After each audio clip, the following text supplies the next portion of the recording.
study, and right now we are doing a little catch up on yesterday and today.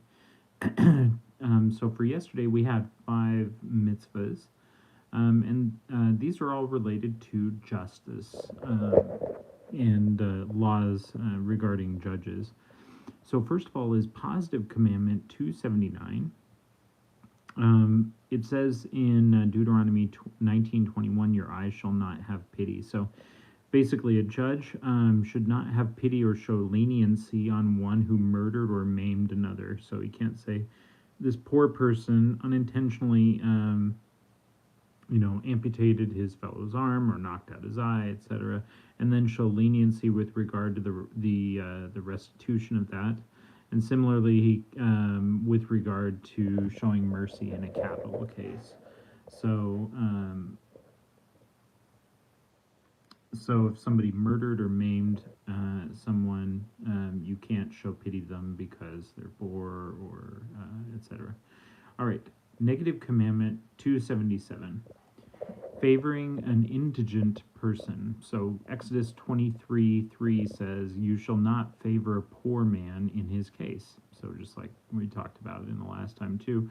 A judge may not have mercy on an indigent litigant and improperly rule in his favor. You might think that the litigant is poor and the rich person who's suing him, and so then both the rich person who's suing him and the judge, they're both they're commanded to provide for a poor person, right? So therefore he might rule in the favor of the poor person so that his needs are met.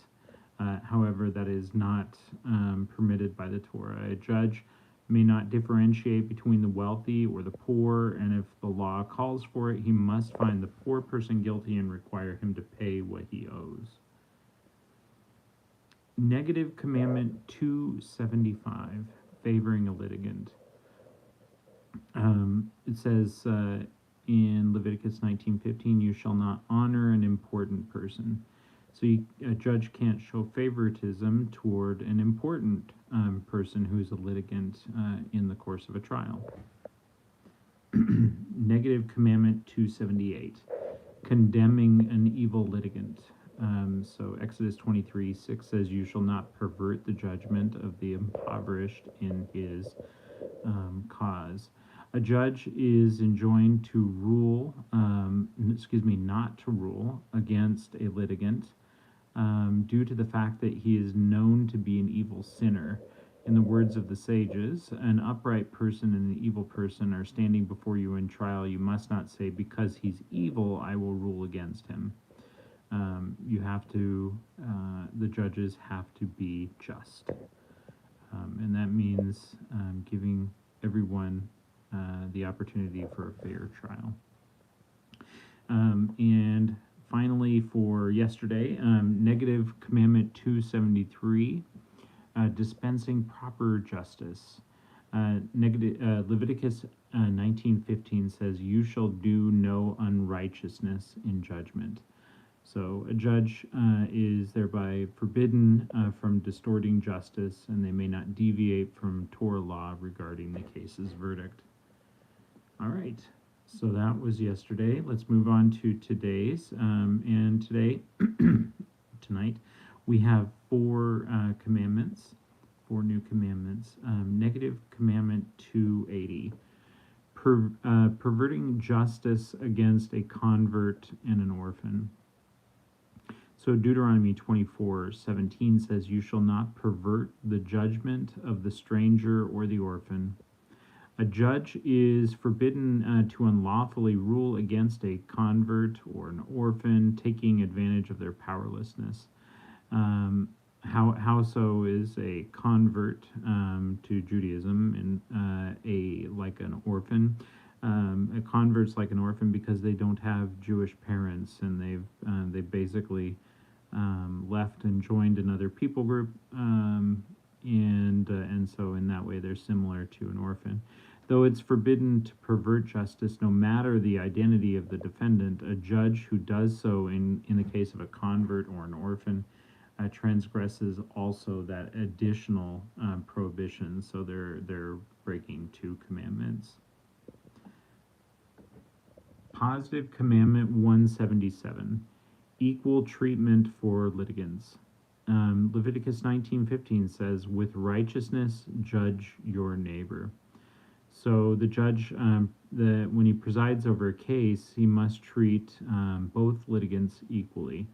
And we're told that when they come before him, he's to consider them both as if they were guilty, meaning that he's suspicious of whatever they are saying. And when they leave, once the guilty party has been found guilty and received their punishment, etc., then they go out like they were innocent again. And so in a Torah situation, the ideal is that recidivism is not so difficult.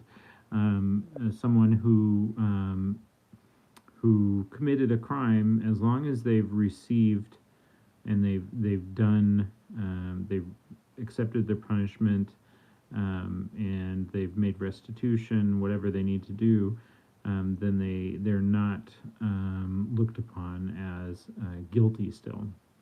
So also included in this mitzvah is the obligation on a qualified judge who's versed in the Torah's legal code to issue a verdict. The obligation takes effect as soon as the two litigants present their arguments before him. So he can't abstain. He has to give his ruling. And also included in this mitzvah is that every individual is commanded to give his fellow the benefit of the doubt, and when circumstances allow, to interpret his fellow's actions or words in a favorable light. So if what this means is if someone says something to you, you should consider first the good intent that those words might have had. So, for instance, like this person who says Jesus loves you in the in the comments, I would assume good things from that person. Like I would assume, well, this person is a very caring person who wants me to know that that Jesus is the Messiah, and I already believe that. So I would assume the best. Now somebody else who's maybe not who doesn't assume the best of what somebody says might see that same statement and think that there was some ill intent behind it, whatever that might be. So to judge your neighbor favorably is to first consider that the positive possibility of the interpretation of their words, and don't jump to the conclusion that their words or their actions were done with some negative intent. Negative Commandment 276. Fearless justice. So Deuteronomy 1:17 says, "You shall not be afraid before any man." So a judge is not allowed to rule out of fear. If he's afraid of someone's strength or their power, something like that, he can't rule in their favor because of being afraid. He has to give the proper ruling. A judge also has to explain why they gave such a ruling as well, and so that would further make this more ensured that they're giving a true ruling. And finally, Negative Commandment 274 is bribery.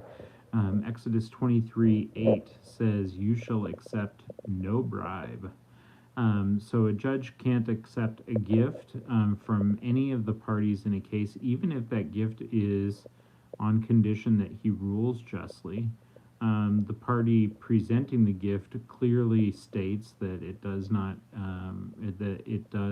not expect or want to be favored in any way. So this even extends to, let's say this is somebody's returning something to you. Let's say this person owes you a debt, or they've gone to retrieve something for you, and you're a judge, and then this person appears or is going to appear before you in court the next day. But today they show up and they say, "Hey, by the way, I've got I've got those things I owe you," or that thing that I said I was going to go get you next week. Well, I went and got it this week for you. So something that you were already due could even be considered a bribe because he's trying to get on your good side. And there have been instances in the past where judges have acknowledged, or there are stories where judges have said that did influence how they would have ruled, and so they had to abstain. All right, so that's it for these 2 days. We're discussing justice, but we're still going to be talking about judges and leaders in tomorrow's lesson. God willing, we'll be back tomorrow for 3 new commandments. All right, thank you so much for joining me. Have a great night. Bye-bye.